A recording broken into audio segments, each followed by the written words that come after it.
ಎಲ್ರಿಗೂ ನಮಸ್ಕಾರ. ಇಲ್ಲಿ ನಮ್ಮ ಎರಡು ಮಕ್ಕಳು ಜಗಳಕ್ಕೆ ಬಿದ್ದಿದ್ದಾರೆ. ನಮ್ಮ ಚುಪ್ಪಿ ಬಿಡಿಸ್ತಾ ಇದ್ದಾನೆ. ಆ್ಯಕ್ಚುಲಿ ನೋಡೋರು ಕುಣಿಗೆ ಅವನೇ ಏನು ಕಿತಾಪತಿ ಮಾಡಿರೋ ಅಂತ ಕಾಣಿಸ್ತಾ ಇದೆ. ಅದಕ್ಕೆ ನಮ್ಮಮ್ಮ ಅವನಿಗೂ ಹೊಡೆದು ಎಲ್ಲರಿಗೂ ಹೊಡೆದಾಗ್ತಾ ಇದ್ದಾರೆ. ಅವನಲ್ಲ ಇವರಿಬ್ರು ಅವ್ನು ಬಿಡಿಸ್ತಿರೋದು ಅವರಿಬ್ರು ಏನೋ ಮಾಡ್ತಾ ಇರೋದು. ನಿನ್ ಬಾಯಲ್ಲಿ ಈಗ 20 ಅಲ್ಲ 38 ಅಂತ ಹೇಳಿಸ್ತೀನಿ. ಓಕೆನಾ? ಒಟ್ನಲ್ಲಿ ಹೇಳಿಸ್ತೀನಿ 38 ಅಂತ. 10 + 10 ಎಷ್ಟು? 20 ಅಲ್ಲ 20 + 8 20 20 + 8 28 ಹೇಳ್ದಲ್ಲ ಇವಾಗ ಹೇಳ್ದಲ್ಲ. ಕ್ರಿಕೆಟ್ ಆಡೋಕೆ ಬಂದಿದ್ದೇನೆ. ಸೇರ್ಕೊಳ್ಳೋ ಜೊತೆಗೆ ಏನಾಗುತ್ತಾ ಮೀಟ್ ಆಫಾ ಅವನೇ ಗಟ್ಟಿ ಚುಪ್ಪಿ ಅವನ್ನ ಮುಂದಕ್ಕೆ ಮುಗಿಸ್ತಾನೆ. ಪಾಪ ನಮ್ಮ ಚುಪ್ಪಿ ಇದ್ರೆ ಸ್ವಲ್ಪ ಹೆಲ್ಪ್ ಆಗುತ್ತೆ, ಎತ್ಕೊ ಓಡಾಡ್ತಾನೆ. ಬಟ್ ಸುಸ್ತಾಗುತ್ತಲ್ವ ನಮಗೆ, ಆದಂಗೆ ಅವಾಗ ತಗಳೆ ಚಿಕ್ಕಿ ಅಂತ ಕೊಡ್ತಾನೆ. ಹಾಗೆ ಇವರು ನಮ್ಮ ಕಡೆಯವರಂತೆ. ಅಂದರೆ ನೀವು ಎಲ್ಲಿಯವರು ಅಂತ ಕೇಳಿದಾಗ ಹಿಂಗೆ ನನ್ನ ಮಗ್ಗೆ ರಾಯರಕೊಪ್ಪಲು ಕಲ್ಲರೆ ಅಂದಾಗ ಅವ್ರು ಹೇಳ್ತಿದ್ರು. ನಾನು ಕೂಡ ಮೊದಲು ಶಿಕ್ಷಕನಾಗಿದ್ದೆ, ಅಲ್ಲೂ ಕೂಡ ಒಂದು ರಾಯರಕೊಪ್ಪಲಲ್ಲಿ 4-5 ವರ್ಷ ಕೆಲಸ ಮಾಡಿದ್ದೀನಿ ಅಂತ ಹೇಳ್ತಿದ್ರು. ಹಾಗಾಗಿ ಪಪ್ಪಂಗೆ ಪರಿಚಯ ಮಾಡಿಕೊಡ್ತಾ ಇದ್ದೆ. ಹಾಗೆ ಅವರೆಲ್ಲ ನನ್ನ ವೀಡಿಯೋಸ್ ಕೂಡ ನೋಡ್ತಾ ಇರ್ತಾರಂತೆ. ಅವ್ರ ವೈಫ್ ಕೂಡ ನನ್ನ ಮಗ ಒಂದಿನ ವಾಕ್ ಮಾಡುವಾಗ ನೀವು ಪೂಜೆ ಅಲ್ವಾ ಅಂತ ಹೇಳಿ ಮಾತಾಡ್ಸಿದ್ರು. ತುಂಬಾ ಖುಷಿ ಆಯ್ತು. ಯಾಕಂದರೆ ಈಗ ನಾವು ನಮ್ಮ ಏಜವರು ನಮ್ಮ ವೀಡಿಯೋಸ್ ಎಲ್ಲ ನೋಡ್ತಾ ಇರ್ತಾರೆ. ಅಂಥದ್ರಲ್ಲಿ ಹಿಂಗೆ ವಯಸ್ಸಾದವರು ಕೂಡ ನೋಡಿಬಿಟ್ಟು ಅದು ಪೂಜಾ ಅಂತ ಗುರುತಿಸ್ತಾರೆ ಅಂದರೆ ಸ್ವಲ್ಪ ಖುಷಿನೂ ಆಗುತ್ತೆ, ಸ್ವಲ್ಪ ಭಯನೂ ಆಗುತ್ತೆ. ಯಾಕಂದರೆ ಈ ಏಜ್ ಆಗಿರೋರೆಲ್ಲ ನೋಡುವಾಗ ಒಂದು ಒಳ್ಳೆ ವಿಡಿಯೋ ಮಾಡಬೇಕು ಅಂತ ಅನ್ನಿಸ್ತಿರುತ್ತೆ. ಬಟ್ ಏನು ಮಾಡೋದು, ಮನೇಲೇ ಕೂತಿರ್ತೀವಲ್ಲ, ಮನೆಯಲ್ಲಿ ಏನು ಸಿಗುತ್ತೆ ಆ ವಿಡಿಯೋಗಳು ಮಾತ್ರ ಮಾಡೋಕ್ಕೆ ಸಾಧ್ಯ. ಈಗ ಪಾಪು ಇರ್ತಾನೆ, ಸ್ವಲ್ಪ ಅದು ಕಷ್ಟ ಆಗ್ತಾಯಿದೆ ನನಗೆ. ಅದಕ್ಕೆ ವಾಯ್ಸ್ ಓವರ್ ಸ್ವಲ್ಪ ಜಾಸ್ತಿ ಕೊಡ್ತಾ ಇದ್ದೀನಿ, ಮನೇಲಿ ಸೌಂಡ್ ಇರುತ್ತಲ್ಲ ಅಂತ ಹೇಳಿ. ನಾನು ಒಂದೊಂದು ಸರಿ ಅಂದ್ಕೊಳ್ತಾ ಇರ್ತೀನಿ ಬೇರೆ ಬೇರೆ ಥರ ವೀಡಿಯೋ ಮಾಡೋಣ ಅಂತ. ಯೋಚನೆ ಮಾಡೋಕ್ಕೂ ಟೈಮ್ ಇರಲ್ಲ ಪಾಪು ಇದ್ದಾಗ. ಹಾಗಾಗಿ ಇರೋದ್ರಲ್ಲೇ ಮಾಡೋ ವೀಡಿಯೋನ ಮನೆಯಲ್ಲೇ ಮಾಡಾಕ್ತಾ ಇದ್ದೀನಿ. ಹಾಗೆ ವಾಕೆಲ್ಲ ಮುಗಿಸ್ಕೊಂಡು ಬರೋದ್ರೊಳಗೆ ಗುಡುಗು ಮಿಂಚಿ ಎಲ್ಲ ಸ್ಟಾರ್ಟ್ ಆಯ್ತು. ಜೋರು ಗಾಳಿ ಬರ್ತಾ ಇದೆ. ಮಳೆ ಬರೋದ್ರೊಳಗೆ ಎಲ್ಲರೂ ಮನೆಗೆ ಸೇರ್ಕೊಂಡ್ಬಿಟ್ಟು ಹಂಗೆ ಇಳಿಸ್ಕೊಳ್ಳೋದು ಚಿಕ್ಕವ. ನಮ್ಮ ಚಿಕ್ಕಮ್ಗಿದ್ ಗೊತ್ತೇ ಇಲ್ಲ ಇದ್ರ ಮೇಲೆ ತಿಳ್ಕೊಳ್ಳುತ್ತೆ. ಹಂಗೆ ನೆಂದಿಲ್ಲ ಅಂದ್ರೆ ಬಿಡಿ, ಅಲ್ಲ ಒಣಗಿಲ್ಲ ಅಂದ್ರೆ ನಮ್ಮ ಮಕ್ಳಿಗೆ ನಾವು ಹೇಳಲಿಲ್ಲ, ಅವೇ ಕೆಲಸ ಮಾಡ್ತಿದ್ವಪ್ಪ ಆ ಗಾಳಿ ಮಳೆಗೆ. ಜಾಮೂನ್ ಮಾಡ್ತಾ ಇದ್ದೀವಿ, ತುಂಬಾ ದಿನ ಆಗಿತ್ತು ಮಾಡಿ. ಒಂದು ಪ್ಯಾಕೆಟ್ ಇಷ್ಟ ಆಗಿದ್ದವ. ಸ್ವಲ್ಪ ಎಷ್ಟು ಕಪ್ಪು ಆಗಲೇಬೇಕು, ಇಲ್ಲಾಂದ್ರೆ ಎಣ್ಣೆಗೆ ಇದೆ. ಪಂಕಕ್ಕೆ ಹಾಕಿದ ತಕ್ಷಣ ಬಿಳಿ ಆಗಿಬಿಡುತ್ತೆ. ಹಾಗೆ ನೆನ್ನೆ ರಾತ್ರಿ ಪೋರ್ಕ್ ಮಾಡಿದ್ನಲ್ಲ, ಅದು ದಿನಕ್ಕೆ ಫ್ರೈ ಮಾಡ್ತಿದ್ರೆ ಚೆನ್ನಾಗಿರುತ್ತೆ. ಹಾಗೆ ಇವತ್ತು ಪಪ್ಪಂಗೆ ಬಿಯರ್ ಜೊತೆ ಕೊಟ್ಟಿದ್ದೆ, ಊಟ ಮಾಡ್ಕೊಳ್ತಾ ಇದ್ದಾರೆ. ದುಕ್ಕು ಹಾಗೆ ವೆರಿ ಗುಡ್. ಹೇಳ್ಕೊ. ಅಯ್ಯೋ ಬಿದಿಯಾ? ಹಿಂಗೆ ಇಟ್ಕೊಂತಾನೆ. ಅಯ್ಯೋ ಹಂಗೆ ಜಾನ.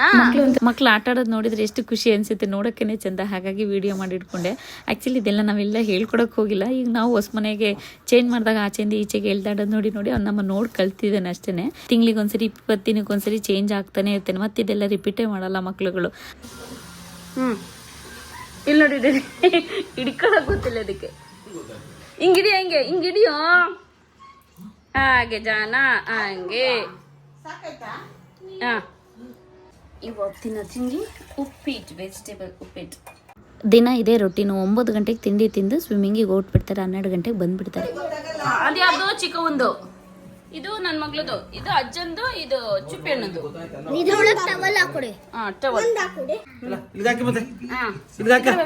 ಹಂಗಾಕ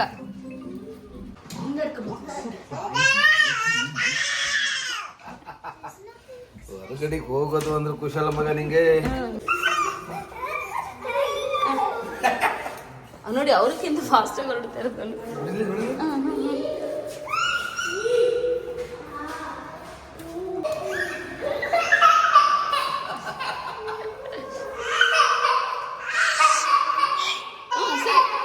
ಬಾರ ಹೋಗೋಣ ಬಾ ಅಲ್ವಾ.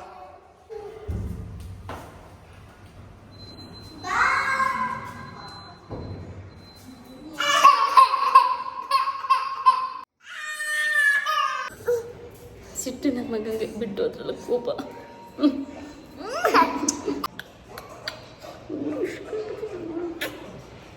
ನಲ್ಲಿ ಕಳಿಸಿ ಮನೆಯಿಂದ ಕ್ಲೀನ್ ಮಾಡೋದು. ಇವಾಗ ನಮ್ಮಮ್ಮ ಕೊಳೆಗೆ ಹೋಗಲ್ಲ ಅಂತ ಹೇಳ್ಬಿಟ್ಟು ಅವರೇ ವಾಶ್ ಮಾಡ್ಕೊಳ್ಳೋದು ಬಟ್ಟೆ. ಇನ್ನು ಇಲ್ಲಿಂದ ಒಂದ್ಸರಿ ಒಣಗಾಕ್ಬೇಕಾದ್ರೆ ಒಂದ್ಸರಿ ನೋಡು ಕೊಳೆನೇ ಹೋಗಿಲ್ಲ, ಅದು ಹಾಕ್ತೀಯ ನೀನು, ಇದು ಹಾಕ್ತೀಯ, ಪೌಡ್ರ್ ತಗೊಬಂದು ಹಾಕು, ಲಿಕ್ವಿಡ್ ಹಾಕು, ಏನಿದೆ ಹೇಳೋದು ತಗೋಗ. ಮತ್ತು ಇಲ್ಲಿಂದ ಹೋದ್ಮೇಲೆ ಈಗ ಏನೇನು ತಗೊಬಂದಿರ್ತಾರೆ ವಾಶ್ ಆಗಿರೋ ಬಟ್ಟೆನೂ ಕೂಡ ಅಮ್ಮ ಕೂತ್ಕೊಂಡು ಸಮಾಧಾನ ಅಸ್ತ ಸೋಪ್ ಹಾಕಬೇಕು, ಸರಿ ಉಜ್ಜಬೇಕು. ಅಮ್ಮಂಗೆ ಆವಾಗಲೇ ಚಂದ ಗುಂಡಿ ಪಂಡಿ ಎಲ್ಲ ಕಿತ್ಕೊ ಹೋಗಿರುತ್ತೆ. ಬಟ್ ಬಟ್ಟೆ ಎಲ್ಲ ಮಡಿಯಾಗಿರುತ್ತೆ. ನೋಡು, ನಾನು ನಿನ್ನೆ ಅಷ್ಟು ಕ್ಲೀನ್ ಮಾಡಿದ್ರು, ಈಗ ಬತ್ಲು ಮನೆ ಉಜ್ಜೋದು ಮತ್ತೆ ಹೋಗಿ ಹೀಗೆ ಏನಾದರೂ ಒಂದು ಹೇಳ್ತಾನೆ ಇರ್ತಾರೆ. ನಿನ್ನೆ ಮಾಡಿದ ಜಾಮೂನು ಸಕ್ಕತ್ತಾಗಿ ಬಂದಿತ್ತು. ರಾತ್ರಿನೇ ಮೂರು ಎಲ್ಲ ಅವ್ರು ತಿನ್ಕೊಂಡು ಮಲಗಿದ್ರೆ. ಇವಾಗ ಇನ್ನಿಷ್ಟು ಉಳಿದಿದೆ. ಇವಾಗ ಸ್ವಿಮ್ಮಿಂಗಿಗೆ ಹೋಗಿದ್ದಾರೆ. ಅವ್ರು ಬರೋದ್ರೊಳಗೆ ಅವ್ರು ಬಂದಮೇಲೆ ಇದು ಕೊಟ್ಟು ಕಲ್ಲಂಗರಿನೆಲ್ಲ ಕಟ್ ಮಾಡಿ ರೆಡಿ ಮಾಡಿರ್ಬೇಕು. ರೈಸಿಗೆ ಇಟ್ಟಿದ್ದೀನಿ. ಅಮ್ಮ ಸ್ನಾನಕ್ಕೆ ಹೋಗಿದ್ದಾರೆ. ತಿಂದು ನೋಡೋಣ ಯಾವ ಥರ ಇದೆ ಅಂತ. ನೋಡೋಕೆ ಯಾವ ಥರ ಕಾಣಿಸ್ತಿದೆ ಗೊತ್ತಿಲ್ಲ, ಬಟ್ ತುಂಬಾ ಚೆನ್ನಾಗಿತ್ತು. ಮಧ್ಯ ಎಲ್ಲ ಚೆನ್ನಾಗಿ ಬೆಂದಿತ್ತು. ಒಂದೊಂದ್ಸರಿ ಮಧ್ಯಭಾಗ ಹಾಗೆ ಇರುತ್ತೆ, ಅದು ಸಕ್ಕರೆ ಎಲ್ಲ ಹೀರ್ಕೊಂಡಿರಲ್ಲ, ಪಾಕ ಗಟ್ಟಿ ಹಾಗೆ ಇರುತ್ತೆ. ಯಾಕಂದರೆ ನಾವು ಟೈಟಾಗಿ ಉಂಡೆ ಕಟ್ಟಿದಾಗ ಮಧ್ಯಭಾಗ ಹಂಗಾಗಿರುತ್ತೆ. ಅದೇ ಲೂಸಾಗಿ ಕಟ್ಟಿದಾಗ ಚೆನ್ನಾಗಿ ಎಣ್ಣೆಲ್ಲ ಹೀರ್ಕೊಂಡು ಪಾಕನ ಚೆನ್ನಾಗಿ ಬರುತ್ತೆ. ಹಾಗೆ ಕಲ್ಲಂಗರಿ ಇತ್ತು ಮಕ್ಳಿಗೆ ಬರೋದ್ರೊಳಗೆ ಅಂತ ಹೇಳಿ ಎಲ್ಲ ಕಟ್ ಮಾಡಿ ರೆಡಿ ಮಾಡಿ ಇಟ್ಟಿದ್ದೀನಿ. ಈಚೆ ಮೊಟ್ಟೆ ಚಿಲ್ಲಿಗೆ ಅಮ್ಮ ಮೊಟ್ಟೆ ಚಿಲ್ಲಿ ಗೀ ರೈಸ್ ಮಾಡ್ತೀನಿ ಅಂದರೆ ಅದಕ್ಕೂ ಕೂಡ ಎಲ್ಲ ರೆಡಿ ಮಾಡ್ಕೊಂಡು ಇಟ್ಕೊಂಡಿದ್ದೀನಿ. ಮಲಗಿದ್ದು ನನ್ನ ಮಗ ಗಂಟೆ ಸೌಂಡಿಗೆ ಎದ್ದೇ ಆಯ್ತು. ಅಜ್ಜಿ ಮಾಮಿ ಮಾಡ್ತಿದ್ದಾರೆ ಮಗನೇ, ನೀವು ಮಲ್ಕೊಳ್ಳಿ. ಮಲ್ಕಲ್ವಾ? ಎಲ್ಲಿಗೆ ಹೋಗಿದ್ರೆ ಅಂತ ಕೇಳುವ ಮಾತಾಡಿಸ್ಲಿಲ್ಲ. ಈ ಎತ್ಕೊ ಬರ್ಬೇಕು.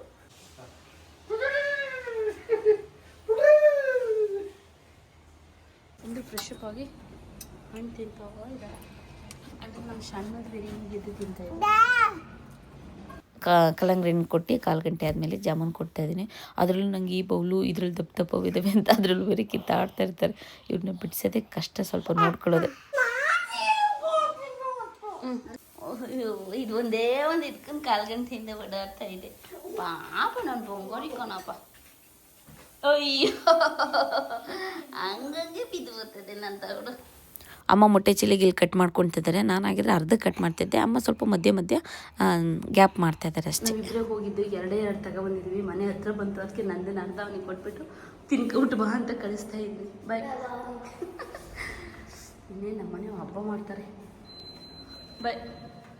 ಅರ್ಜೆಂಟ್ ಇತ್ತು ಇಲ್ಲಿ ಈಗ ಅಡುಗೆ ಮಾಡೋಕ್ಕೆ ಗೀ ರೈಸ್ಗೆ ಬೇಕಾಗಿತ್ತು ಎಣ್ಣೆ, ಹಾಗಾಗಿ ತಗೊಂಡು ಹೋಗ್ತಾ ಇದ್ದೆ. ನಾನು ಹೋಗಿ ಬರೋದ್ರೊಳಗೆ ಅಮ್ಮ ಎಗ್ ರೆಡಿ ಮಾಡಿಟ್ಟಿದ್ದಾರೆ. ಈಗ ಗೀ ರೈಸ್ ಮಾಡೋಣ.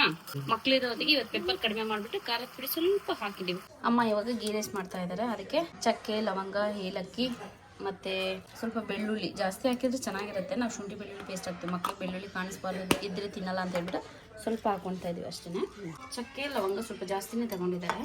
ಹಾಗೆ ಕರಿಮೆಣಸು ಎಷ್ಟು ಬೇಕಷ್ಟು ಎಲ್ಲನೂ ಹಾಕಿ ಸ್ವಲ್ಪ ದಪ್ಪ ಕುಟ್ಕೊಳ್ತಾರೆ, ಫ್ಲೇವರ್ ಬಿಡುತ್ತದೆ. ಹಾಗೆ ಗೋಡಂಬಿ, ದ್ರಾಕ್ಷಿ. ಮನೇಲಿ ಅಮ್ಮ ಕಳಿಸ್ಕೊ ಬಂದಿರೋ ತುಪ್ಪ 1.5 ಸೌಟು ಸ್ಪೂನಲ್ಲ, 1.5 ಸೌಟು ತುಪ್ಪ ಹಾಕಿದ್ದಾರೆ. ಗೀ ರೈಸಿಗೆ ತುಪ್ಪ ಇದ್ರೆ ಚೆನ್ನಾಗಿರುತ್ತೆ. ಹಾಗಾಗಿ ಅದ್ರ ತಕ್ಕನಾಗಿ ಎಲ್ಲ ಇರಬೇಕು ಐಟಮ್ಸ್. ಸ್ವಲ್ಪ ಗೋಡಂಬಿ ಮತ್ತು ದ್ರಾಕ್ಷಿ. ಗೀ ರೈಸಿಗೆ ಇವು ಜಾಸ್ತಿ ಇದ್ರೆ ಚಂದ. ನೋಡಿ ಅಮ್ಮ ಏನು ಕುಟ್ಟಿಟ್ಕೊಂಡಿದ್ರು, ಚಕ್ಕೆ ಲವಂಗ ಏಲಕ್ಕಿ ಕರಿಮೆಣಸು ಎಲ್ಲ ಹಾಕ್ತಾ ಇದ್ದಾರೆ.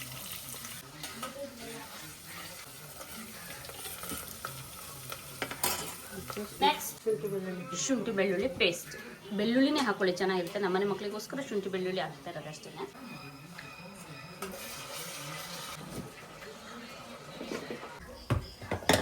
ಎರಡನೇ ಸಲ ಸೋಸ್ಬೇಕು. ಹಿಂಗೆ ಕಾಯಿ ಹಾಲನ್ನ ಈ ಥರ ಸೋಸ್ಕೋಬೇಕು. ಕಾಯಿ ರಸ 3 ಪಾವ್ ಅಕ್ಕಿಗೆ ಅರ್ಧ ಒಡೆ ಕಾಯಿ ತೊಗೊಂಡಿದ್ದಾರೆ. ಅದನ್ನೇ ಈ ಥರ ಸೋಸ್ಕೊಳ್ತಾ ಇದ್ದಾರೆ. ಈಗ ಇದಕ್ಕೆ ಏನು ಎಣ್ಣೆ ಮಸಾಲೆಗಳು ಹಾಕಿದ್ರೆ ಅದಕ್ಕೆ ಡೈರೆಕ್ಟಾಗಿ ಕಾಯಿ ಹಾಲು ಹಾಕೋದು. ಕಾಯಿ ರಸ ಈ ಥರ ಕಾಯಿ ರಸ ತಗೊಬೇಕು. ನೀರು ಬದಲು ಕಾಯಿ ರಸನೇ ಹಾಕದಾ? ಬೇಕಾದ್ರೆ ಸ್ವಲ್ಪ ನೀರು ಹಾಕಿದೆ. ಬೇಕಂದ್ರೆ ಸ್ವಲ್ಪ ನೀರು ಹಾಕೊಬೋದು. ನಮಗೆ ಇಷ್ಟ ಕಾಯಿ ರಸ ಸಿಕ್ಕಿದ್ರೆ ಇಷ್ಟ ಹಾಕೊಳ್ತೀವಿ. ಇದಕ್ಕೆ ನೀರು ಹಾಕೊಂಡು ಸ್ವಲ್ಪ ರುಬ್ಬಿದಿರಲ್ಲ ಹಾಗೆ. ಆ್ಯಕ್ಚುಲಿ ನಾನು ಪುದೀನ ಸಾದಾ ರೈಸ್ ಅಂತ ಒಂದು ಮಾಡ್ತೀನಿ, ತುಂಬಾನೇ ಚೆನ್ನಾಗಿರುತ್ತೆ. ಅದು ನೆಕ್ಸ್ಟ್ ಟೈಮ್ ಯಾವಾಗಲಾದ್ರೂ ಫ್ರೀ ಆದಾಗ ತೋರಿಸ್ತೀನಿ. ನನ್ನ ಮಗ ನೋಡಿ ಇಲ್ಲೇ ಕೂತಿದ್ದಾನೆ, ಹಂಗಾಗಿ ನಾನು ವಿಡಿಯೋ ಮಾಡ್ಕೊತಾ ಇರೋದು. ಶುಡಿರೋ ಇದು ನಮ್ಮ ಮನೆಯದು ಫೋನ್ ಶುಡಿರೋ. ಇವರೆಲ್ಲ ಗೀ ರೈಸ್ ಆರ್ಡ್ರ್ ಮಾಡಿ ಈ ಥರ ಮಲಗಿದ್ದಾರೆ. ಇವ್ರು ಇಲ್ಲಿ ಮಲಗಿದ್ದಾರೆ. ಇವರೇ ಗೀ ರೈಸ್ ರಾಣಿ, ಗೀ ರೈಸ್ ಬೇಕು ಅಂತ ಹೇಳಿ ತುಪ್ಪ ಜಾಸ್ತಿ ಹಾಕಿ ಮಾಡ್ಬೇಕಂದ್ರೆ ಸ್ವಲ್ಪ ಬೇಕು ಅಂದ್ರೆ ಸುಮ್ಮನೆ ಹಂಗೆ ಒಂದು ಹಸಿರು ಮೆಣಸಿನಕಾಯಿ ಇದ್ರೆ ಚೆನ್ನಾಗಿರುತ್ತೆ ಅಂತ ಹಾಕಿದ್ದಾರೆ. ರುಚಿಗೆ ತಕ್ಕಷ್ಟು ಹರಳುಪ್ಪು. ಇವಾಗ ನಮ್ಮಮ್ಮ ಅದೇ ನಾವು ಕೇಳಿದ್ರೆ ಅಡ್ರ ಬಡ್ರ ಹೆಂಗೆ ಬೇಕು ಹಂಗೆ ಮಾಡ್ಕೊಡೋರು. ಅದೇ ಯಾರು ಬಂದಾಗ ಅಷ್ಟು ನೀಟಾಗಿ ಮಾಡ್ತಾರೆ. ಆಮೇಲೆ ನೀವು ಎಷ್ಟು ಅಕ್ಕಿ ಹಾಕ್ತೀರಾ ಅದ್ರ ತಕ್ಕನಾಗಿ ಕಾಯಿ ಹಾಲು ನೀರು ಸೇರಿಸ್ಬಿಟ್ಟು ಹಾಕೋದು. ನಾವೀಗ ಕಾಯಿ ಹಾಲು ಜಾಸ್ತಿ ಹಾಕಿರೋದ್ರಿಂದ ನೀರು ಹಾಕೊಂಡಿದ್ವಿ ತಕ್ಕನಾಗಿ. ಕುದಿಯೋದ್ರೊಳಗೆ ಅಕ್ಕಿ ತೊಳ್ಕೊಂಡು ರೆಡಿ ಮಾಡಿ ಇಟ್ಕೊಳ್ಳೋಣ. ನೆಕ್ಸ್ಟ್ ಅಮ್ಮ ಇವಾಗ ಅಕ್ಕಿ ಹಾಕ್ತಾ ಇದ್ದಾರೆ. ಕುದಿ ಬಂದಮೇಲೆ ಅಕ್ಕಿ ಹಾಕಿ ಕ್ಲೋಸ್ ಮಾಡೋದು. ಒಂಚೂರು ಉಪ್ಪು ನೋಡಿಕೊಂಡು. ಇದಕ್ಕೆ ಈ ಕಡೆ ಎಗ್ ಕರಿ ರೆಡಿ ಇದೆ. ನನ್ನ ಮಗ ಹೆಂಗ್ ನಿಂತಿದ್ದ ನೋಡಿ ಇಲ್ಲಿ. ನನ್ನ ಮಗ ಅವಾಗ ಫಸ್ಟ್ ಟೈಮ್ ಇದೆಲ್ಲ ಹತ್ತಿದ್ದ, ಹಾಗಾಗಿ ಭಯ ಆಗೋದು. ಏಯ್ ಪುಟ್ಟಣ್ಣ ಬಿದ್ರೆ ತಲೆನೇ ಹೊಡ್ಕೊಳ್ಳೋದು ನೀನು. ಅರಿಶಿನ ಪುಡಿ ಕೆಲವರು ಹಾಕ್ತಾರೆ, ಕೆಲವು ಅದು ಒಂಥರ ಚಿತ್ರಾನ್ನ ಆದಂಗೆ ಆಗುತ್ತೆ. ಸಿಂಪಲ್ ಆಗಿ ಇದು ಮಾಡಿದ್ರೆ ತುಂಬಾನೇ ಚೆನ್ನಾಗಿರುತ್ತೆ. ನನ್ನ ಮಗನೂ ನೋಡಿ ಈ ಬೌಲಲ್ಲಿ ತಿಂತಾನೆ ಬೇಕು ಫುಲ್ಲು. ಈಗ ಕ್ಲೋಸ್ ಮಾಡಿ 3 ವಿಷಲ್ ಕೂಗ್ಸೋದು. ಬನ್ನಿ ಬನ್ನಿ ನಮ್ಮನೆ ದೇವ್ರು ಬರಲೇಬೇಕು. ಇದು ಖುಷಿ. ಹಿಂಗೆ ತಟ್ಟೆ ಇಟ್ಬಿಟ್ರೆ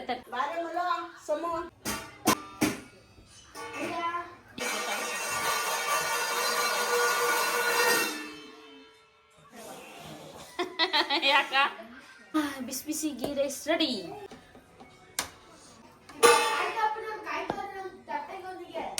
ಬಂದೆ ತಗೊಬಂದೆ ಸರ್. ವೇಟ್ ಸರ್, ತಗೊಬರ್ತೀನಿ. ಯಾಕಪ್ಪ ಅದು ಪುಟ್ಟಣ್ಣ ಸುಡಕಣಮ್ಮ. ಬಿಸಿ ಮಗ್ನೆ, ಬಿಸಿ ಬಿಸಿ ಬಿಸಿ ಬಿಸಿ ಬಿಸಿ. ಉಫ್ ಅನ್ಕೋಬೇಕು, ಉಫ್ ಅನ್ಕೊ ಮಗ್ನೆ, ಉಫ್ ಅನ್ನು ಉಫ್. ಹಂಗೆ ತಿನ್ನಿ ತಿನ್ನಿ. ಎಲ್ಲರಿಗೂ 2 ಇವಳಿಗೆ 1.5 ನಿಂಗೆ 2. ಹುಡುಗ ಸ್ವಲ್ಪ ಓಡಾಡ್ತಾನೆ ಅಂತ. ಬನ್ನಿ ಡ್ಯಾಡಿ. ಅಮ್ಮ ನನ್ನ ಮಗಂಗೆ ಹಂಗ ಬಿಷ ಆಗ್ತೀನಲ್ಲಮ್ಮ. ತಿಂತದೆ, ತಿನ್ನು ಮಗನೆ. ಈ ಕೈಯಲ್ಲಿ ತಿನ್ಬೇಕು ರಜಾ, ಈ ಕೈಯಲ್ಲಿ ತಿನ್ನಿ. ಆಗ ಇವತ್ತಿನ ಮಧ್ಯಾಹ್ನದ ಊಟ ಈ ಥರ ಇತ್ತು, ಸಿಂಪಲ್ ಆಗಿ.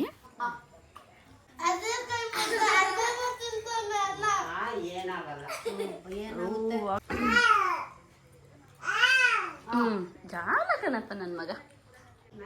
ಕಾಲು ಕೈ 2 ಕನಸು ಫಿಲ್ಮ್ ಹಾಕಿಸ್ಕೊಂಡು ನೋಡ್ತಾ ಇದ್ದಾರೆ. ಇವನ್ ಮುಖ ಹೇಗಾಗಿದೆ ನೋಡಿ. ನಮ್ಮನೆ ಮಕ್ಕಳು ಟಿ ವಿ ನೋಡೋ ವಿಷಯದಲ್ಲಿ ಎಷ್ಟು ಟಾರ್ಚರ್ ಕೊಟ್ಟರು ಅಂದ್ಬಿಟ್ರೆ, 3 ಜನ ಒಂದು ಟಿ ವಿಲಿ ನಂಗೆ ಅದು ಬೇಕು ಇದು ಬೇಕು ಅಂತ ಕಿಚ್ಚಾಡೋರು.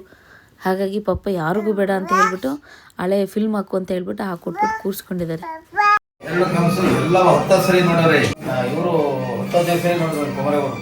ಹೌದಾ? ಯಾರು ಡಾಕ್ಟರ್ ಸತ್ತೋದ್ರೆ ಇದ್ದಾರ?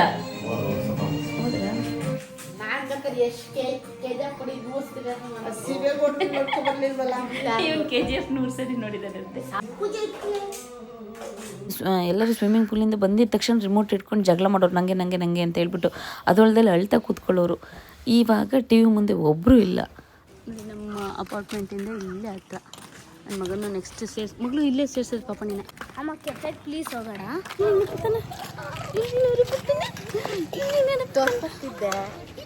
ಹಾಗೆ ನಮ್ಮ ಅಪಾರ್ಟ್ಮೆಂಟಿಂದ ಹೊರಗಡೆ ಬಂದರೆ ಇದೊಂದು ರೋಡ್ ಇದೆ. ಈಗೆಲ್ಲ ಹೊಸ್ದಾಗಿ ಆಗ್ತಾಯಿದೆ. ಏನೋ ಒಂಥರ ಓಡಾಡೋ ಖುಷಿ. ಜನ ಇಲ್ಲ, ವೆಹಿಕಲ್ಸ್ ಇಲ್ಲ. ಮತ್ತು ಅಲ್ಲೊಂದು ಇಲ್ಲೊಂದು ಕೆಫೆ ಇದೆ ಅಲ್ವಾ, ಕೆಫೆ ಇದೆ. ಮತ್ತು ಇನ್ನೂ ಏನೇನೋ ಶಾಪ್ಗಳಿದೆ, ಇನ್ನೂ ಹೊಸ್ದಾಗಿ ಆಗ್ತಿದೆ. ಹಾಗಾಗಿ ಸುಮ್ಮನೆ ಮಕ್ಕಳನ್ನ ಇಲ್ಲಿ ಕರ್ಕೊಬಿಟ್ಟು ಬಂದೆ. ಏನಾದ್ರು ತಗೊಳ್ಳಿ ಪಪ್ಪ ಅಮ್ಮಂಗೆ ಒಂದು ಕಾಫಿ ಕುಡ್ಸೋಣ ಸಂಜೆ ಅಂತ ಹೇಳಿಬಿಟ್ಟು. ಕಾಫಿ ಇಷ್ಟ ಅವ್ರಿಬ್ಬರಿಗೆ, ಬೆಳಗ್ಗೆ ಸಂಜೆ ಕುಡಿಲೇಬೇಕು. ಇನ್ನು ಇಲ್ಲಿಂದ ವಾಕ್ ಮುಗಿಸ್ಕೊ ಹೋಗೋದ್ರೊಳಗೆ ರಾತ್ರಿ ಆಗಿಬಿಡುತ್ತಲ್ಲ ಅಂತ ಹೇಳ್ಬಿಟ್ಟು ಕರ್ಕೊಬಂದರೆ, ನಮ್ಮಮ್ಮ ಸ್ವಲ್ಪ ಕುಡಿಯೆಲ್ಲ ಹೊರಗಡೆ ಬಂದಾಗ ಅವ್ರು ಸೋಸಿರಲ್ಲ, ಗಲೀಜಿರುತ್ತೆ, ಹಂಗೆ ಹಿಂಗೆ ಅಂದ್ಕೊಂಡು. ಹಾಗಾಗಿ ಪಪ್ಪ ನಾನು ಇನ್ನೇನು ಆರ್ಡ್ರ್ ಮಾಡಿದ್ನಲ್ಲ ಅಂತ ಪಪ್ಪ ಒಬ್ಬರು ಕುಡ್ಕೊಂಡ್ರು. ಇನ್ನು ಮಕ್ಕಳು ಜ್ಯೂಸ್ ಏನೋ ಬೇಕು ಅಂತ ಹೇಳಿದರು, ಅವರು ತೊಗೊಂಡು ಅಲ್ಲಿಂದ ಅಲ್ಲೇ ನಮ್ಮ ಮನೆ ಮುಂದೆನೇ ಮೋಮೋಸ್ ಇದೆ, ಮೋಮೋಸ್ ತಿನ್ಕೊಂಡು ಪಾನಿಪುರಿ ತಿನ್ನಿಸ್ಕೊಂಡು ಕರ್ಕೊಬಿಟ್ಟು ಬಂದೆ. ಮಕ್ಳಿಗೆ ಅದೇ ಅಲ್ವಾ ಇಷ್ಟ. ನಾವು ಏನೇ ಕೊಡಿಸಿ ಏನೇ ಮಾಡಿದ್ರು ನಮ್ಮ ಪಪ್ಪ 3 ಮಕ್ಕಳು ಹೊರಗಡೆ ಕರ್ಕೊಬಂತು ಅಂದರೆ ಯಾವಾಗಲೂ ಜೊತೆಲಿ ಕೋಲ್ ಇಟ್ಕೊಂಡೆ ಓಡಾಡ್ತಾರೆ. ಒಂಥರ ದನ ಕಾಯ್ದಂಗೆ ಆಗ್ತಾಯಿದೆ ಪಾಪ ನಮ್ಮ ಪಪ್ಪಂಗೆ. ಅಂದರೆ ಅವ್ರು 3 ಜನ ನಮ್ಮ ಪಪ್ಪಂಗೆ ಮಾತ್ರ ಬಗ್ಗದು, ಇನ್ನು ಯಾರಿಗೂ ಬಗ್ಗಲ್ಲ. ಹಾಗಾಗಿ ಪಪ್ಪನೇ ಸ್ವಲ್ಪ ಕೋಲ್ ಇಟ್ಕೊಂಡು ಎದುರಿಸ್ಕೊಂಡು ಇಟ್ಕೊಂಡಿದ್ದಾರೆ. ಇದೇನು ಚೆನ್ನಾಗಿದೆ ಈ ಸೈಕಲ್. ಅವ್ರ ಅಪ್ಪ ಮಗಳು ಇದೇ ನೋಡಿರೋದು. ಡ್ಯಾಡಿ ಈ ಥರ ಸೈಕಲ್ ತಗೊಳಕ್ಕೆ 8,000 ರೂಪಾಯಿ. ಚೆನ್ನಾಗಿದೆ ಮಗಳು. ಅವತ್ತು ತಗೊಂಡಿದ್ವಿ, ನಮ್ಮ ಅಮ್ಮ ತೆಗೆದು ಬಿಸಾಕಿದ್ರು, ಒಡೆದೋಯ್ತು, ಅದಕ್ಕೆ ಇನ್ನ ತಗೊಂಡೆ. ಪಾಪ ನನ್ನ ಮಗಂಗೆ ಯಾರು ಗೊತ್ತಾ ಇಲ್ಲ. ಚೆನ್ನಾಗಿದ್ಯಾ? ಇದಕ್ಕೆ ನೋಡೇ ಖುಷಿ. ಇವನಾಟ ನೋಡಿ, ಇವನಾಟ ನಿಧಾನ ಚಿಕ್ಕವ. ಅಂದರೆ ಪಪ್ಪ ಊರಲ್ಲಿದ್ದರೆ ತೋಟಕ್ಕೆಲ್ಲ ಹೋಗ್ತಾ ಇರ್ತಾರಲ್ಲ, ಬೆಳಗಿಂದ ಸಂಜೆವರೆಗೂ ಒಂದು ನಾಳಿನ ಕೆಲಸ ಎಲ್ಲ ಮಾಡ್ಕೊಂಡು ಬರ್ತಾರೆ. ಇಲ್ಲಿ ಬಂದು ಸುಮ್ಮನೆ ಕೂತ್ಕೊಳ್ಳೋದು ಅಂದರೆ ಆಗಲ್ಲ. ಸೊ ಹಾಗಾಗಿ ಸಂಜೆ ವಾಕ್ ಸ್ಟಾರ್ಟ್ ಮಾಡಿ ವಾಕ್ ಮುಗಿಯೋದ್ರೊಳಗೆ ಇಷ್ಟೊತ್ತಾಯ್ತು. ಈಗ ಮಗಳು ನಿನಗೊಂದು ಚಾಲೆಂಜ್, ಓಕೆನಾ? ಇಬ್ರಿಗೂ ನಿನ್ನ ಬಾಯಲ್ಲಿ ಈಗ 38 ಅಂತ ಹೇಳಿಸ್ತೀನಿ, ಓಕೆನಾ? ಒಟ್ನಲ್ಲಿ ಹೇಳಿಸ್ತೀನಿ 38 ಅಂತ. 10 + 10 ಎಷ್ಟು? 20. ಅಲ್ಲ 20 + 8 20. ಹೇಳಲ್ಲ 20 + 8 ಹಾಂ 28 ಹೇಳ್ದಲ್ಲ ಅದನ್ನ ಹೇಳ 38 ಇವಾಗ ಹೇಳ್ದಲ್ಲ ಎಸ್ ಈಗ ಗೊತ್ತಾಗಿದೆ ನನಗೆ. ಹಾಗೆ ಪಪ್ಪಂಗೆ ಮಕ್ಕಳಿಗೆ ಅಂತ ಹೇಳ್ಬಿಟ್ಟು ಈ ಚಿಕನ್ ರೋಲ್ ಫ್ರೈ ಮಾಡ್ತಾಯಿದ್ದೆ. ಒಂಥರ ಚೆನ್ನಾಗಿರುತ್ತೆ. ನಾನು ಪ್ರೆಗ್ನೆಂಟಲ್ಲಿದ್ದಾಗ ನಮ್ಮ ಮನೆಯವ್ರು ತೊಗೊಬಿಟ್ಟು ಬಂದಿದ್ರು. ನಂಗೆ ಅವಾಗ ಮೊಟ್ಟೆ ಸ್ಮೆಲ್ ಅಂದ್ರೇ ಇಷ್ಟ ಆಗ್ತಾಯಿರಲಿಲ್ಲ. ಇದಕ್ಕೆ ಮೊಟ್ಟೆ ಹಾಕಿರ್ತಾರಲ್ವ, ಸೊ ಅವಾಗ ಇಷ್ಟ ಆಗ್ತಾಯಿರಲಿಲ್ಲ, ತಿಂತಾ ಇರಲಿಲ್ಲ. ಇವಾಗ ಇದು ಇಷ್ಟ ಆಗಿ ತೊಗೊಂಬಂದು ತಿಂತಾ ಇರ್ತೀವಿ. ಹಾಗೆ ಪಪ್ಪಂಗೂ ಮಕ್ಳಿಗೂ ಹೊಸ್ದಲ್ವಾ ಅಂತ ಹೇಳಿ ಕೊಡ್ತಾಯಿದ್ದೆ ಫ್ರೈ ಮಾಡಿ. ಇಷ್ಟಪಟ್ಟು ತಿಂದರು, ಎಲ್ಲರೂ ಕೂಡ ಚೆನ್ನಾಗಿದೆ ಅಂತ ಹೇಳಿದರು. ಅಮ್ಮಂಗೆ ವೆಜ್, ನನ್ನ ಮಗಳು ಸ್ಟಾರ್ ಬೇಕು ಅಂತ ಹೇಳಿ ತೊಗೊಂಡಿದ್ದಿರ್ತದೆ. ಪಪ್ಪ ಅಮ್ಮ ಹಳೆ ಫಿಲ್ಮ್ಸ್ ಎಲ್ಲ ಹಾಕಿಸ್ಕೊಂಡು ನೋಡ್ತಾ ಇದ್ರು. ಅವಾಗ ತಿಂತ ನೋಡೋಕೆ ಚೆನ್ನಾಗಿರುತ್ತಲ್ವ, ಹಾಗಾಗಿ ಅಮ್ಮಂಗೆ ಪಪ್ಪ ಅವ್ರಿಗೆಲ್ಲ ಮಾಡಿಕೊಟ್ಟೆ. ರಾಮ ಬಾಮ ಶ್ಯಾಮ ಫಿಲ್ಮ್ ಹಾಕಿದ್ದಾರೆ, ತುಂಬಾ ಚೆನ್ನಾಗಿದೆ ಅಲ್ವ. ನಂಗೆ ಕಾಮಿಡಿ ಅಂದರೆ ತುಂಬ ಇಷ್ಟ. ಮಕ್ಕಳು ಬಿದ್ದು ನಗಾಡ್ತಿದ್ದಾರೆ.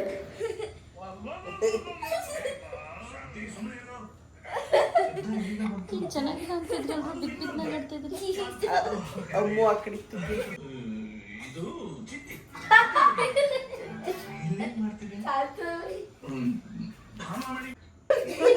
ತುಂಬಾ ಚೆನ್ನಾಗಿದೆ. ಆಗಿನ ಕಾಲದ ಫಿಲ್ಮ್ಸ್ ಅಂದ್ರೇ ಹಾಗೆ ತುಂಬಾ ಚೆನ್ನಾಗಿರುತ್ತೆ. ಮಕ್ಳಿಗೆ ಅದೆಲ್ಲ ಗೊತ್ತಿಲ್ಲ, ಈಗ ಏನೇನೋ ನೋಡಿ ಮಾಡಿ, ಹಾಗಾಗಿ ಕಷ್ಟದಲ್ಲಿ ಹಾಕಿ ಕೂರಿಸಿದಾಗ ಮಕ್ಕಳಿಗೆ ಇಷ್ಟ ಆಯಿತು.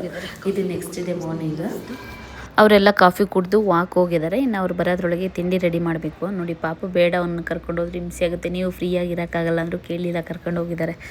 ಇನ್ನು ಅವ್ರು ಬರೋದ್ರೊಳಗೆ ತಿಂಡಿ ರೆಡಿ ಮಾಡ್ಕೋಬೇಕು. ನೀರು ದೋಸೆ ರೆಡಿ ಮಾಡ್ತಾ ಇದೆ. ಏ ಪುಟ್ಟಣ್ಣ, ದೋಸೆ ಕೂತ್ಕೋಬಾಲೆ, ಕೂತ್ಕೊಳ್ಳಿ. ಅಬ್ಬ, ಕಾಲು ಹೆಂಗೆ ಅಗಲ ಮಾಡ್ಕೊಳುತ್ತೆ ಮಗು. ಹಾಂ, ಎಷ್ಟು ಖುಷಿ. ಉಫಿಲ್ಲ, ಬಿಸಿ ಅಂತ ಹಿಂಗೆ ಆಡೋದು. ಬಿಸಿ ಇಲ್ಲ ಮಗನೆ, ತಿನ್ನಿ. ಬಿಸಿ ಇಲ್ಲ, ಇಲ್ಲ ಕಾಣ, ಉಫ್ ಅಂದೇನೆ ಕಾಣ. ತಿನ್ನು ಮಗನೆ. ಇನ್ನು ಹಬ್ಬ ಮಾಡಾಕ್ತಾನೆ ನನ್ನ ಮಗನ. ಸ್ವಿಮ್ಮಿಂಗ್ ಪೂಲ್ ರೆಡಿ ಆಯ್ತು. ನನ್ನ ಮಗ ರೆಡಿ ಅಂದ. ಹೆಂಗ್ ಕೂತ್ಕೊಳ್ಳುತ್ತೆ ಮಗು. ಬಾಳವ ಬೇಡ, ಬಾಳವ. ಪಾಪ ಮಕ್ಕಳೆಲ್ಲನೂ ಆಟ ಆಡಿಸ್ಕೊಂಡು ಈ ಥರ ಹಣ್ಣುಗಳೆಲ್ಲನೂ ತೊಗೊಬಿಟ್ಟು ಬಂದಿದ್ದಾರೆ. ನನ್ನ ಪಪ್ಪಂಗೆ ₹1 ಖರ್ಚು ಮಾಡಿಸೋದು ಬೇಡ ಅಂತ ಹೇಳಿ ಅಂದ್ಕೊಳ್ತಿದ್ದೆ. ಆದರೂ ಪಪ್ಪಂಗೆ ಸಮಾಧಾನ ಇಲ್ಲ. ಮನೇಲಿ ಹಣ್ಣಿದ್ರು ಕೂಡ ಹಣ್ಣು ತರಕಾರಿ ಎಲ್ಲ ಹೊತ್ಕೊಬರೋರು ದಿನ. ಇವತ್ತು ಕದ್ದು ಬಿರಿಯಾನಿ ಮಾಡಿದ್ದೀನಿ. ದಿನ ಏನು ನಾನ್ ವೆಜ್, ಅದೇ ಏನು ಆಟನ ಅಂತ ಹೇಳಿ ಬೈತಾಯಿದ್ರು. ಆದರೂ ಪಾಪ ಅಮ್ಮ ನಾವು ಊರಲ್ಲಿದ್ದಾಗ ಎಷ್ಟು ಚೆನ್ನಾಗಿ ನೋಡ್ಕೊಳ್ತಾರಲ್ವ. ನಾವು ಚಿಕ್ಕದ್ರಲ್ಲಿದ್ದಾಗೆಲ್ಲ ಒಂದು ಹಣ್ಣು, ಪಾಪ ಅವಾಗೂ ಕೂಡ ಎಲ್ಲರಿಗೂ ಕಷ್ಟ ಇರೋದು. ಅಂಥದ್ರಲ್ಲೂ ನಮಗೆ ಹಣ್ಣಾಗಲಿ, ಒಂದು ಬಟ್ಟೆ ಬರೀ ತಿನ್ನೋದಕ್ಕೂ ಯಾವುದಕ್ಕೂ ನಮಗೆ ಕಡಿಮೆ ಮಾಡಿಲ್ಲ. ಹಾಗಾಗಿ ಈಗ ನಾವು ದುಡಿತಾ ಇದ್ದೀವಲ್ಲ, ಹಾಗಾಗಿ ಅವ್ರಿಗೆ ಒಂದು ಸ್ವಲ್ಪ ನಮ್ಮ ಕೈಯಿಂದ ಮಾಡಬೇಕು ಅನ್ನೋ ನನಗೆ ಖುಷಿ. ನಾನು ಮೊದಲಿಂದನೂ ಊರಲ್ಲೇ ಬೆಳೆದಿರೋದ್ರಿಂದ ನನಗೆ ಫ್ರೆಂಡ್ಸ್ ಕೂಡ ಹಾಗೆ ಇದ್ದರು. ನನ್ನ ಜೊತೆ ನಮ್ಮ ಶಿವಪ್ಪ ಇದ್ದರು ಇಲ್ಲಿವರೆಗೂ ಕೂಡ. ಪ್ರತಿಯೊಂದು ನಮ್ಮ ಶಿವಪ್ಪನ ಅನುಭವ ಎಲ್ಲ ನನಗೆ ಹೇಳೋರು. ಹಿಂಗೆ ಪಾಪ ಅವಾಗ ಹಂಗಿತ್ತು, ಆಗಿನ ಕಾಲದಲ್ಲಿ ಹಿಂಗಿತ್ತು ಅಂತ. ಅದು ನನಗೆ ಅವ್ರ ಜೊತೆ ಜಾಸ್ತಿ ಇತ್ತು. ಅವ್ರಗಳದೆಲ್ಲ ನೋಡಿ ಕೇಳಿ ನನಗೆ ಏನು ಊರು, ನಮ್ಮ ಮನೆ, ನಮ್ಮ ಪಪ್ಪ ಅಮ್ಮ, ನಮ್ಮ ಶಿವಪ್ಪ, ಇದು ಅಂದರೆ ಸಿಕ್ಕಾಪಟ್ಟೆ ಇಷ್ಟ ಆಗುತ್ತೆ. ನೀವು ಎಷ್ಟೋ ಜನ ಹೇಳ್ತಾ ಇರ್ತೀರ, ನೀವು ಯಾವಾಗ ನೋಡಿದ್ರು ಅಲ್ಲೇ ಇರ್ತೀರ ಅಂತ. ಅದೇನು ನನಗೆ ಅದೇ ಪ್ರಪಂಚ ಆಗೋಗ್ಬಿಟ್ಟಿದೆ. ಬೆಂಗಳೂರು ಬಂದರೂ ಅಷ್ಟೇ, ಒಂದು ತಿಂಗಳ ಮೇಲೆ ನಾನು ಊರಿಗೆ ಹೋಗಲಿಲ್ಲ ಅಂದರೆ ಮತ್ತೆ ಗಮನ ಎಳಿತಾ ಇರುತ್ತೆ. ಮತ್ತು ಮನೇಲಿ ಕಿರಿಕಿರಿ, ಒಂಥರ ಹಿಂಸೆ ಆಗ್ತಾ ಇರುತ್ತೆ.